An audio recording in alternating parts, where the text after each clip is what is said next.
4장 7절에서 9절입니다. 잠언 4장 7절에서 9절까지.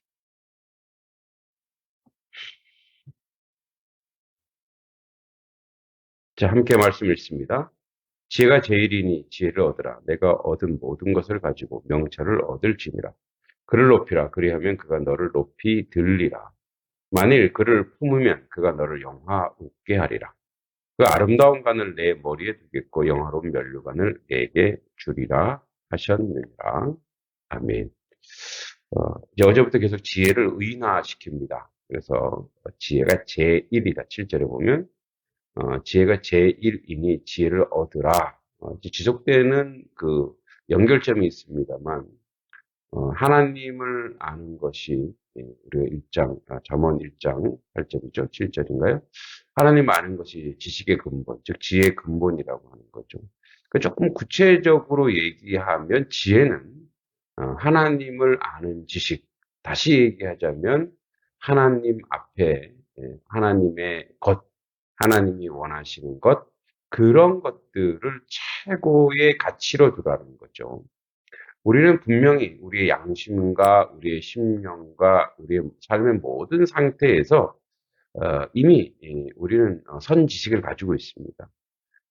최고로 쳐야 하고 최고의 가치를 두어야 될 것이 무엇인지 알고 있습니다. 그리고 하나님이 기뻐하시고 하나님이 싫어하시는 바가 무엇인지도 우리와 함께 하시는 성령님을 통해서 알고 있습니다. 그래서 항상 이 지혜, 즉 하나님이 원하시는 모든 것을 최우선으로 하라, 제1로 하라, 이 얘기를 하는 거죠. 사실 그러니까 뭐 지금 시대에도 마찬가지고 오고 오는 모든 시대에는 어, 어떤 것에 가치를 두느냐, 어떤 것에 중요한 방점을 찍느냐에 따라서 그 사람의 삶과 행동과 삶의 내용을 다 이제 그 측정할 수 있습니다. 그가 가치 있게 여기는 것이 무엇이냐, 그가 제일로 두는 것이 무엇이냐. 그러니까 자기 자신을 이제 돌아보면 알죠. 내가 가장 많이 하고 있는 것이 무엇인가? 내가 가장 많이 시간을 두고 있는 것이 무엇인가? 그래서 오늘도 우리가 지혜라고 하는 즉 하나님을 아는 지식이라든지 하나님이 원하시는 것, 또 선한 것, 아름다운 것, 생명이 있는 것에 그것을 제1로 두어서 그것을 얻으려고 해야 된다는 거죠. 그러니까 지혜는 여기서 어떤 공부해서 지식을 얻는 게 아니고 내가 삶에서 경험하고 깨달아 얻는 것을 그것을 가지고 이제 그것을 최고로 둔다는 거죠. 그리고 명철을 얻을지니라. 그러니까 이제 명철은 뭐냐면 이제 밝을멸 생각철자인데 이거 한자로 하면 이제 명철이지만 지혜의 또 다른 면인 거죠. 그러니까 지혜가 실현되고 실천되는 어떤 그런 또 다른 모습을 얘기하는 건데, 그러니까 하나님이 원하시고 하나님이 다 뜻하시는 바를 행위로 옮기고 얻는 데서 오는 어떤 지식. 예. 그 이제 우리 텃밭에 농사를 짓는 걸 보면, 예. 그 우리가 심으면 되는 줄 아는데 그것을 잘 이제 그 뭐랄까 열매가 맺혀지려면 뭐 풀도 뽑아줘야 되고, 그다음에 뭐 가지치기도 해줘야 되고, 그다음에 이 대궁이 이렇게 서 있도록 해줘야 되는. 그래서 농부들은 그걸 너무 잘 알아요. 저희처럼 뭐 농부의 농자도 아닌 사람들 이게 심으면 되는 줄 아는데, 그래서 뭐 또 한심한 소리 하죠. 야, 풀과 같이 자라야 된다. 그런데 이제 농부들은 알아요. 그러니까 그게 명철이죠. 경험에 의해서, 그러니까 하나님의 말씀을 경험해서 얻은 그것을 가지고 실천에 또 옮기는 거죠. 그래서 이제 7절에 얻으라, 얻을지니라. 그러니까 지혜와 명철. 우리 앞에 어제 얘기했던 것도 계속 얘기하죠. 얻어라. 그러니까 어느 정도로 얻어야 되냐면 모든 것을 가지고. 그러니까 여기서 이제 원문에서는 상업적인 거를 또 얘기합니다. 그러니까 모든 걸 다 팔아서 그걸 사라라고 얘기합니다. 그러니까 그 정도로 지혜와 명철은 우리에게 물질적 가치보다 그 어떤 세상적 가치보다도 가장 비싼 것으로 여겨서 네가 가지고 있는 모든 것을 사라고 얘기하는 거죠. 그 정도로 중요하다. 그 정도로 소중하다. 그러니까 모든 대가를 동원해서라도 그것을 얻어내라라고 얘기하는 거예요. 우리가 이제 돈을 벌기 위해서, 물질을 얻기 위해서 그렇게 열심히 얻는 것처럼 동일하게 지혜와 명철을 얻으려고 그만한 애씀과 노력이 필요하다고 이야기하는 거죠. 자, 8절에 그를 높이라. 이제 의인화시켰죠. 그를 높이라. 그리하면 그가 너를 높이 들리라. 그러니까 지혜를 높이는 사람은 음, 스스로 높아진다. 그러니까 지혜를 높이는 사람, 그걸 가치 있게 여기는 사람은 그 사람 자체로서 이미 뭐예요? 그것 때문에 높아진다라는 거죠. 근데 굉장히 이제 그 추상적인 말이죠. 그를 높이라. 어떻게 높이지? 그리고 그러면 그가 너를 높이 들리라. 이제 어제도 좀 그 연결된 거와 어제 내용과 또 연결되는데 예, 앞에서 계속 얘기했죠. 지혜는 하나님의 것, 하나님의 소중히 여기는 것, 하나님의 가치 있는 것을 내가 어떻게 하느냐? 높이라. 그러니까 이제 그것을 존귀 여기라는 거죠. 그러니까 이런 거예요. 우리가 어떤 사람이 이제 뒤에도 구절에도 계속 연결됩니다만 어떤 사람을 이제 높이고 그 사람이 좀 존귀하고 영화롭게 여기는 것들이 무엇인가 한번 보세요. 예, 돈이 아니죠. 힘도 아니에요. 그리고 어떤 재능이나 은사가 아니에요. 그러니까 사람이 사람을 높이는 것은 인격이죠. 그 인격은 뭐냐면 이제 저는 하나님의 성품에서 온다고 봅니다. 그러니까 하나님의 성품. 이제 예수님도 우리에게 말씀하시죠. 우리의 이제 인간관계에서 얘기할 때 너는 말석에 앉으라. 그 상석에 앉지 말아라. 말석에 앉아. 그 뭐죠?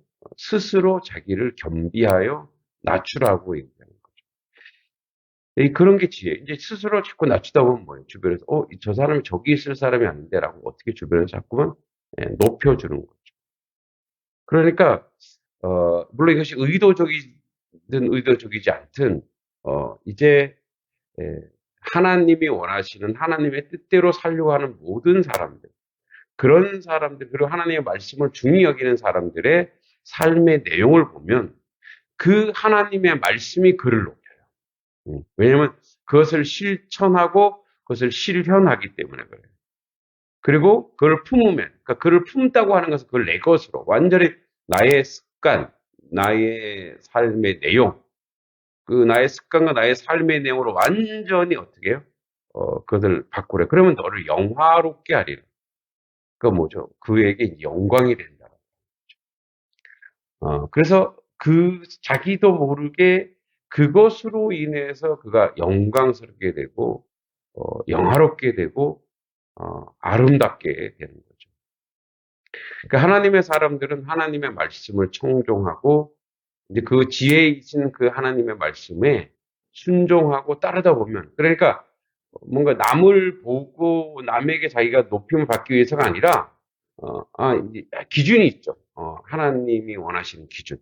하나님의 절대 기준이 있어요. 그러니까 그 하나님의 절대 기준에 내가 충족하려고 노력하다 보면 자기도 모르게 많은 것들로 하여금 자기 자신이 높아진다는 거죠.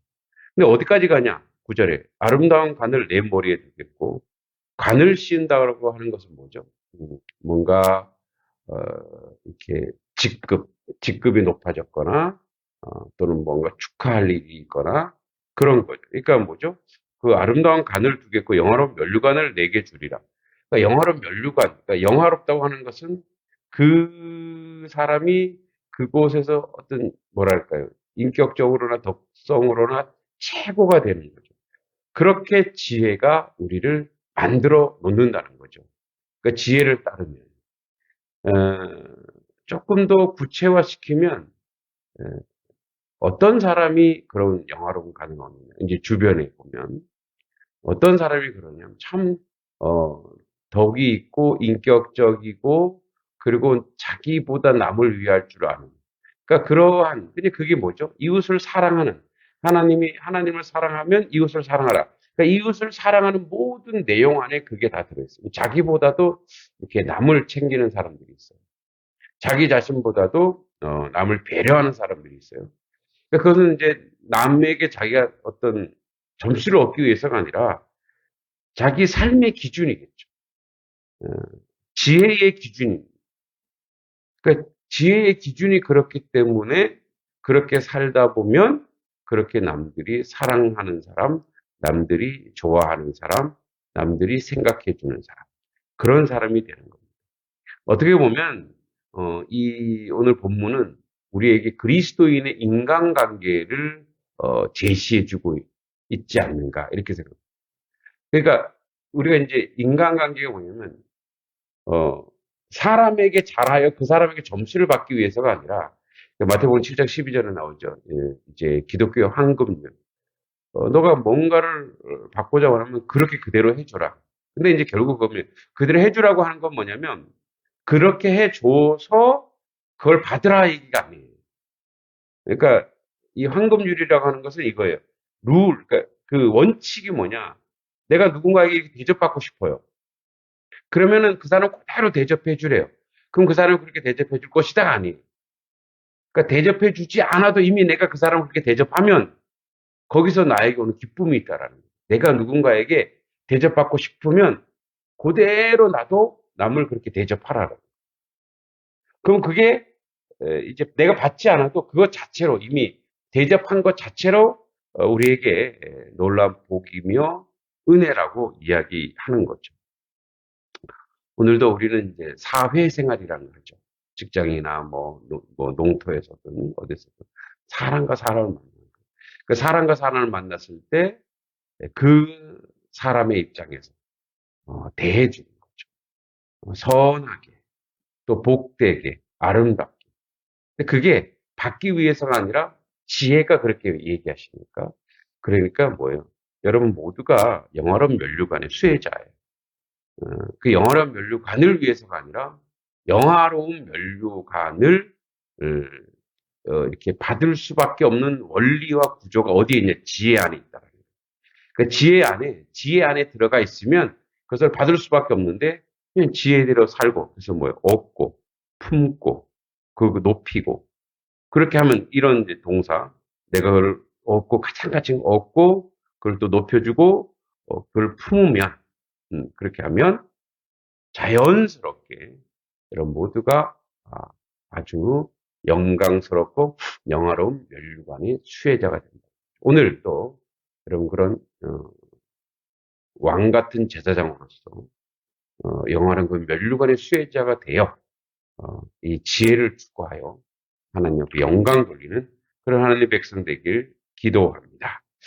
하나님 은혜 감사합니다. 오늘도 우리에게 허락하신 지혜, 즉 하나님을 아는 지식과 하나님 말씀에 순종하는 하나님의 백성으로 영화로운 멸류관을 얻는 수혜자가 되어 더욱더 하나님을 높이며 하나님의 사람으로 온전히 세워가도록 인도하여 주시옵소서. 예수님의 이름으로 간절히 기도합니다. 아멘.